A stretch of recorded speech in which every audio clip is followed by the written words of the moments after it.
Imagine that you're a video game developer in the AAA industry.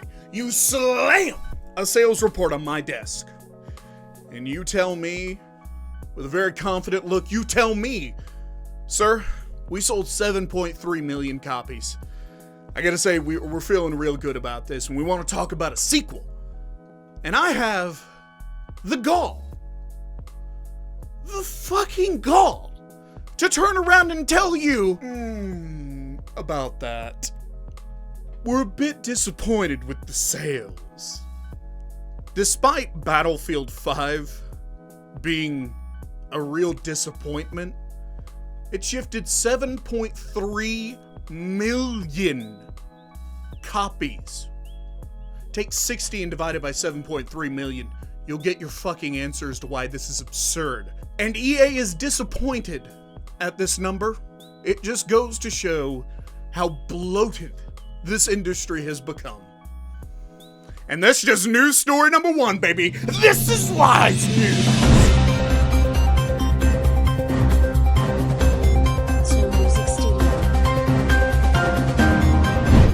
So, our first news story of the day, and yes, I know I said in the intro that was the first one, but it's the I don't care. I don't care what I said. I don't care. This is the first news story. So, you guys remember back in the 90s when people were blaming video games for shit like school shootings and things like that? Well, it's Throwback Thursday. Tuesday, motherfuckers. Pennsylvania is currently considering a tax on violent video games. Basically, what they would do with this tax is just simply add it on to what is called the sin tax. Yeah, you heard that correctly. I'm an atheist. Go ahead and decipher how I feel about a sin tax. Basically, the sin tax has already been applied to things like alcohol, pornography, cigarettes, and things like that. Sins. Because it's a sin to have a good time. And basically, this law would go ahead and put video games on that 10% sin tax. And this is going to stop the violence somehow. Jesus will stop it if he has tax money. Somehow. Basically, I think this is just simply a cash grab to try and get money out of a industry that is wholly full of the money, and just getting 10% of that would bring in quite a bit of tax revenue to the state of Pennsylvania. Now, on a surprising move, the AAA industry has already come back with a statement saying that parents need to educate themselves and teach their kids that this is mostly fantasy and these things aren't real. I know, I agree with the AAA industry on this. And we're asking parents to educate themselves, so obviously that's not going to happen. Moving on to our second news story of the day. I don't know what I'm doing. 10Wise, take it!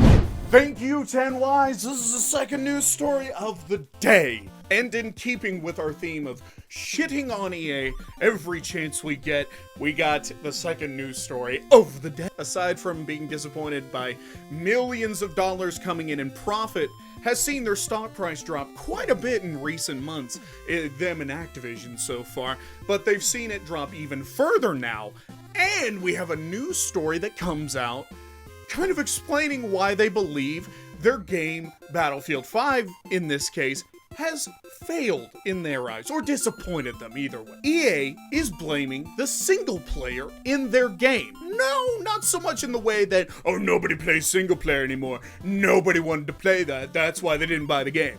No, they're just saying, oh, we spent way too much time on single player, and we didn't launch it with the Battle Royale and things like that.